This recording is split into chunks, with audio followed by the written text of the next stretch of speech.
Assalamualaikum dan selamat sejahtera. Nama saya Nur Amira Nashwa binti Azman. Saya adalah murid tahun 6.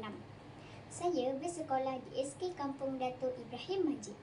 Di sekolah, saya diamanahkan untuk memegang jawatan sebagai seorang pengawas. Di sekolah juga, saya adalah seorang duta Selat Negeri Johor.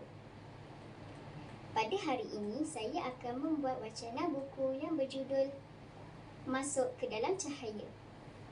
Nama pengarang buku ini ialah Abdullah Hussein, manakala buku ini dicetak oleh Mashi Publication Sdn Bhd pada tahun 2019.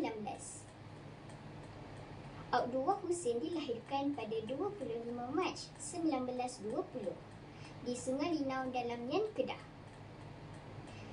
Beliau merupakan seorang sastrawan negara yang ke-8 dan pernah menerima anugerah ini pada tahun 1996. Antara karya beliau yang sangat terkenal ialah Interlock, Imam dan Masuk ke Dalam Cahaya. Cerita ini mengisahkan tentang seorang anak muda yang bernama Zaman yang ingin melarikan diri jauh daripada didikan kekeliruan untuk mengubah cara hidupnya. Akhirnya, dia ditemukan dengan sebuah kampung yang membawa nur dalam hidupnya. Kampung itu mengikut syariat Islam sepenuhnya seperti damai, indah, permai dan cinta. Di situ, dia ditemukan dengan keluarga angkatnya yang telah mendidiknya dengan nilai dan hukum-hukum Islam. Di situ juga dia ditemukan dengan seorang datuk yang bernama Datuk Rarip. Datuk itu membawa 2 orang anak gadisnya yang membawa kacau seperti mendengar muzik, membuat hingar dan membuat maksiat.